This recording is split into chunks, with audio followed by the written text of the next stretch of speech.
पुण्यात्माओं, ये तत्व ज्ञान है, इसके अंदर आपको बहुत गहनता से जाना होगा।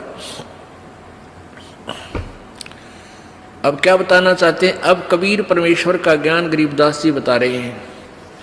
सार वस्तु तो अंदर लीनी, सुख जमीन को दीक्षा देनी, सुख जमीन मिलती ना भाई, स्वाति सीप सब ऐली जाई। सुख जमीन की टक्कर लागे, जब मोती सो है गल धागे, खारा नीर गंध हो जावे है, दो पड़ खुले कौन चितावे। सुख जमीन सतगुरु जल माही, स्वाति सीप का मेल कराही, ऐसे सतगुरु मिले जिज्ञासी, जद पावे वो पद अविनाशी। सुख जमीन सतगुरु हो आया, जिन ये भेदी भेद बताया, क्रम कुसंगति खारा नीरा, मोती खंड होत नग हीरा, बैरागर धम गिरती पावे, चलता हीरा तुरत लखावे, धम गिरती हीरे को जाने, यूं सतगुरु लावे चोट निशाने। अभी आपको बताया था कि एक सीप होती है, और सीप जब उसमें मोती बनने की एक प्रेरणा बनती है, तो वो ऊपर आ जाती है, उसको प्यास लगती है, वो समुद्र जल ग्रहण नहीं करती, वो समुद्र के ऊपरली सतह पर आ जाती है समुद्र के, और ऊपर से वर्षा जब हो रही होती है उस समय उसका मुंह खुल जाता है। जिस हो रही हो तो खुला हो, तो उसमें वर्षा हो रही हो तो उसमें से वो बूंद ग्रहण करते, उसको स्वाति बूंद बोलते हैं, स्वाति। और उसको फिर वो मुंह बंद हो जाता है, उसके अंदर मोती बनना शुरू हो जाता है। मोती बनते बनते क्या होता है, फिर उसका दोबारा मुंह खुलना शुरू हो जाता है स्वाति सीप का, और उसके ऊपर एक मांस का एक पर्दा सा छा जाता है। मोती के स्वाति के ना उस सीप के मुंह पे एक मांस का पर्दा सा, एक जैसे मकड़ी का जाड़ा देखा हो आपने, सफेद सफेद सा कपड़े जैसा होता है, ऐसा एक मांस का ऊपर कवर सा लग जाता है, और अंदर वो मोती बन जाता है। अब मोती स्वाति भी मिल गई और सीप भी है। अब क्या बताते हैं कि जब वो मोती परिपक्व हो जाता है अंदर, तो उस सीप के अंदर से एक विशेष महक आनी शुरू होती है मांस की, पके हुए जैसे मांस की। तो एक बहुत ही पतले से मुंह की एक मछली होती है, पतले से, उसको सुकचमीन बोलते हैं। पतला सा मुंह, पैन कैसा हो उसका मुंह, तो वो क्या करती है, मांस खाने के उद्देश्य से उस सीप का, उस मांस का कवर के ऊपर पर्दा सा होता है, उसको खाने के लिए उसमें टक्कर मारती है, उसको खाना चाहती है। वो लगते ही वो पर्दा सा फट जाता है और मोती उसमें से निकलकर समुद्र में गिर जाता है। अब क्या बताते हैं, कितना गहरा ज्ञान है इस दो अक्षर में, दो लाइनों में। सार वस्तु तो अंदर लीनी, सुख जमीन को दीक्षा देनी, सुख जमीन मिलता ना बाही, स्वाति सीप सब ऐड़ ही जाही। सुख जमीन की टक्कर लागे है, जब मोती सो है गल धागे। अब क्या बताते हैं, मनुष्य जीवन भी आपके पास है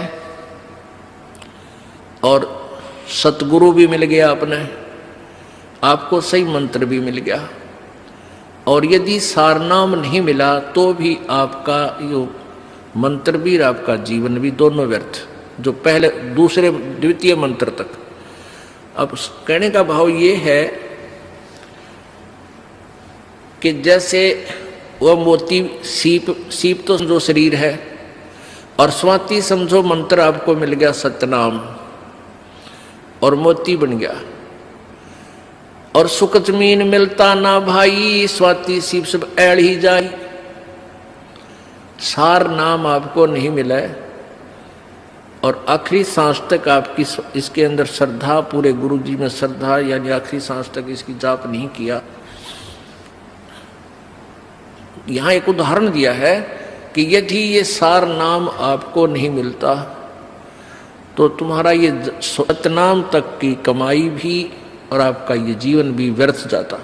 व्यर्थ का तात्पर्य ये, क्योंकि यहाँ एक विशेष ध्यान से सुनने वाली बातें हैं, घबराना नहीं।